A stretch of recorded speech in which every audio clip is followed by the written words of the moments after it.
You're listening to the Greeks Gridiron. Now here's your host, Ethan Haristadoulou. Welcome back, everybody, to the Greeks Gridiron. I'm Ethan Haristadoulou, and today, diving into the AFC South defensive rankings, we're going 4 through 1, looking at the Colts, the Titans, the Jaguars, the Texans, and which defense of the four reigns supreme in the AFC South. So, as always, I invite you all to comment down below. Let me hear from you all, your thoughts, your opinions. How would you rank the defenses? Do you agree or disagree with what I have to say? Anything you would just like to add on to the conversation?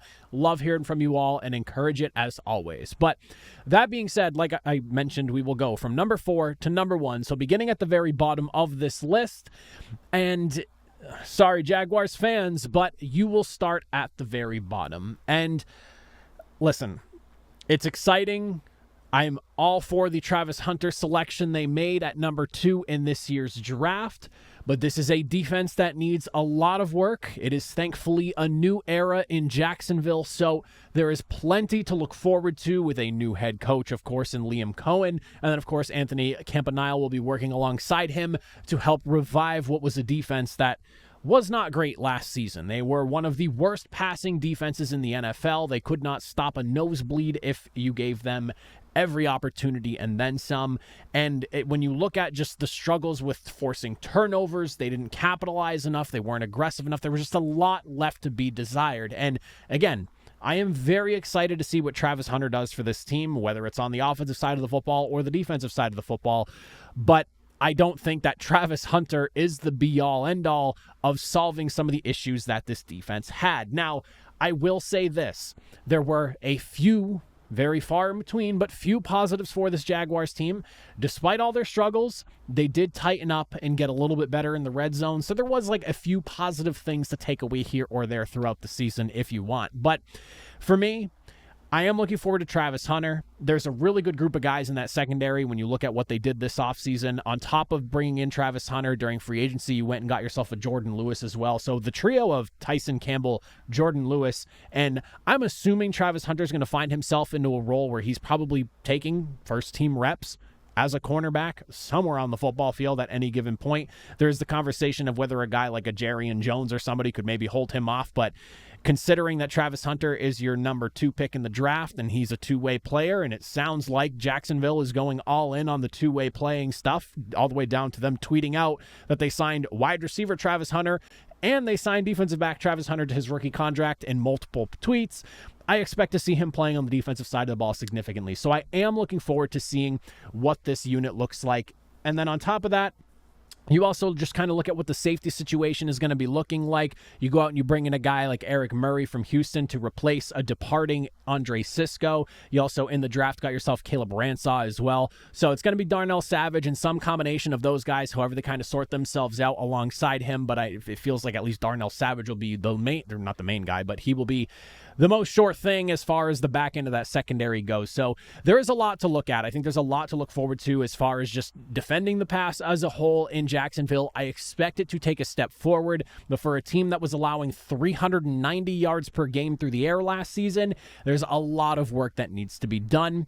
And on top of that, I need to see more from this defensive front. Now, I look at the way Jacksonville is kind of constructed right now, and I feel like watching them last year and just seeing how the team played out, especially defensively, it never made sense to me because I look at this roster and I do think this is a talented group of guys, especially along the defensive front. Now, Jacksonville finished bottom 5 in sacks. They finished bottom 5 in pressures and pressure rate last season. And this is a group that when you look at the names, you have a Josh Hines-Allen, you have a Trayvon Walker, 2 first-round selections that racked up nearly 20 sacks combined with 18.5 between the two. You also have a second-round pick in Mason Smith, who looked pretty solid as well last season. He was the only player on that defense that had more than 2 sacks besides the 2 previous mentioned guys with 3. But like beyond that, you also have like a Devin Lloyd and a Foyesade Oluokun that's working in that backfield as well, or Oluokun, excuse me. Like there's so much about this defense that I look at and I go, there's so much talent here. How has this unit not been better? So I'm hopeful that with a regime change, with an infusion of new talent like a Travis Hunter, maybe things do get a little bit better for this defense. But as it currently stands right now, that's a lot of I hope for this and I hope for that, or I expect this and I expect that. I need to actually see this all play out, because in my eyes, this was the definitive worst defense in this division.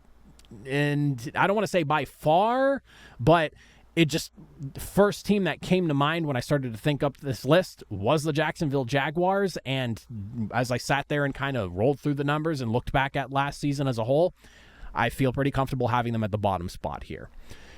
Moving into number 3, and this is one that I took a lot of time to consider here. I think number 3 and number 2 are up for debate in a fair amount of ways, but I ultimately settled on Tennessee as the number 3 team here, and I'll tell you why.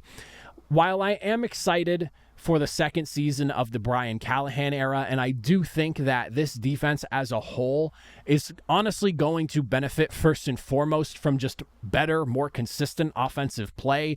You're not going to find yourself in as many awful situations as you did last year. The Will Levis experience is over. I'm very much looking forward to what this offense looks like with Cam Ward under center. There's a lot to be excited about on that side of the football, and I do think that in part is going to help out this defense in a great way. That being said, on the actual side of the defensive side of the ball, we look at Jeffrey Simmons in the middle. He is one of the best at what he does in the middle on the defensive line in the NFL. I don't really think that's up for much conversation here. However, despite having a guy like him, you also have another guy like a Sebastian Joseph Day, 2 guys that are pretty solid on the interior. And on top of that, you look at Devondre Sweat as well, the second-round selection they had last year. This team could not stop the run, and I would like to see some improvement when it comes to that, and that needs to be addressed this year. My concern, though, is, was this really addressed enough, or are we banking on guys like a Devondre Sweat to maybe make a little bit more of an impact going into year number 2 of his career, coupled with some other guys that you brought onto the team? Like, you look at second-round pick, and if I butcher his name, I apologize. I'm going to try my best here, but Oluwafemi Oladejo, if you have him coming in off the edge, you look at some of the guys that they brought in inside linebacker, Cody Barton as well, Lorenzo Carter for depth, I mean Dramont Jones as well. Do I really think that those guys are going to push that defensive front to that next step and help them be able to even just get back to being an average run defense in the NFL? Quite frankly, I don't know. And that's kind of where my concerns lie here.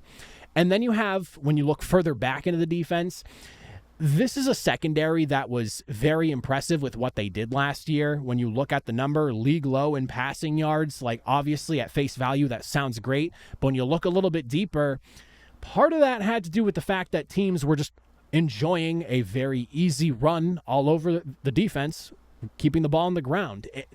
They faced the league's lowest passing attempts in the NFL. Now, to their credit, even though they faced the league's lowest passing attempts in the NFL, they still had significantly lower yardage than a team like the Colts, who maybe saw 80 more passing attempts than they are, and they allowed like 900 yards less. So it's not to sit here and say that there weren't some really good things being done by this Tennessee defense. I don't want to just sit here and write off what they did because they faced the league low in pass attempts. I don't think that's the right way to go about it, but it is definitely something at least mentioning there. On top of that, L'Jarius Sneed missed a ton of time last season. He only played in 5 games, so to have him back for the full season now, that would be ideal as well to make this unit better. But this is a group that wasn't like uber talented last year, and with L'Jarius Sneed now being able to play for hopefully the full duration of the season, coupled with what was a clear directive in just making this secondary better overall. You look at like Xavier Woods, who they brought in from Carolina, coming off a 100 tackle season with 3 interceptions. I think he's going to be a plus for the back end of the defense. And then you look at some of the other guys that they brought in who are either going to be depth or maybe find their way into starting roles, like a 3rd-round pick in Kevin Winston Jr. You look at Marcus Harris in the 6th round, who will probably be solid depth at the nickel spot potentially. Amani Oruwariye, who I think is really good depth for the secondary, or maybe he could even find himself competing with a guy like a Jarvis Brownlee. We'll see how that all shakes itself out. But it's an interesting unit because they played well in certain facets, but then they were really bad in others. But I do think that this is one where as the offense starts to find a rhythm, and I do think that the offensive output of this team is going to be better, that alone should help the defense out and be able to play better. But it really ultimately comes down to just how they fare against the run. There isn't really a ton when I look at what they've done this offseason that makes me feel like they're going to get significantly better against the run. But if you can go from the league's worst run defense to even just like middle of the pack at 16, that is definitely a step in the right direction. And then I'll also be curious to see how this team fares if they're stopping the run more efficiently and teams aren't able to get going on the ground the way they'd like to, how they fare seeing more passing attempts. If this is the defense that goes from the, I think it was like 470 or so passing attempts that they saw last season. I might be butchering the number, but then maybe that number dipping up an extra 50 to 100 pass attempts next year, how they fare seeing the ball fly through the air a little bit more. So a lot more questions than I have answers, hence why I'm still settling on them at number 3. Coming into the number 2 spot, I settled on Indianapolis, and this is one that I am a little bit suspect about, and I don't necessarily know just how much I believe in this. Like, I really do think there's a conversation that you could maybe flip Tennessee if you really like what they could potentially look like this year. It really just comes down, in my eyes, to like what you prefer and what you think of these two teams. There is a lot to like, especially up front for the Indianapolis Colts. Laiatu Latu is going to get his opportunity to be that guy opposite of Kwity Paye. Latu having 4 sacks in 2024, only got 1 start last year, but he played in all 17 games. So this will be his real opportunity now this season, it looks like, to come off the edge opposite of a Kwity Paye, who in the last couple of seasons himself racking up 16.5 sacks. I think he'll be really effective there. You get a healthy year from DeVorest Buckner, who missed basically 6 games. He missed 5 and then only played 10 snaps in week 2. So basically missed 6 games. So hopefully he's good to go and doesn't miss another third of the season as well. He's a very effective pass rusher there, coupled with what Grover Stewart's been able to do depending on the season. He has years where, he's good for 3, maybe 4 sacks in a year. Sometimes the number's a little bit lower, but he's a great run defender. And then, of course, I'm excited to see what they do with second-round pick JT Tuimoloau, I believe is how that's pronounced. I'm not great with names. My name's Ethan Hristodulu, but I'm not great with them. Don't get me wrong. But I do think there's a lot to like up front. It's when you get further back into the defense where I do get a little bit concerned. The secondary, I do think, is going to be better this year. Obviously, the signings of Charvarius Ward and Cameron Bynum are massive upgrades for this defense. This is a secondary that I have been pointing out for the last, it feels, few years as being a pretty thin and weak group overall, and we started to see some good things. I'm very curious to see how Juju Brents fits into the whole fold here. He has just missed way too much time his first 2 seasons in his career for me to really feel like he could just come in next year and get to the cornerback one role that he was like drafted to be, especially with Charvarius Ward in town now. And then you look at like a Jalen Jones, big fan of his game, big bodied guy at 6'2" and 200 pounds and some change, like great size, speed, athleticism combo there. So I really like what he's doing there. Obviously Kenny Moore doing what he does as a nickelback, but for me, it really is just a matter of like what these guys turn into. They allowed the 7th most passing yards in 2024, and it's just been an issue for this defense for quite some time now. So I'm not super sold there. I do love what they did to address that issue. And then this is something that I feel like I've been hammering for the last like 2, maybe 3 years now, basically since losing Shaq Leonard to his back injury and just his performance drop off from there. This linebacker room in the NFL is, in my eyes, one of the weakest. And that's not just the AFC South. It's not just the AFC. I'm talking the entire NFL. You basically have Zaire Franklin, who is a absolute tackling machine. The guy led the league in tackles last year. He had more tackles the year prior and didn't even lead in tackles, which is even crazier. He had 173 last year, 179 the year before, racking up for over a total of 350 in just the last couple of seasons alone. Absolute machine at what he does.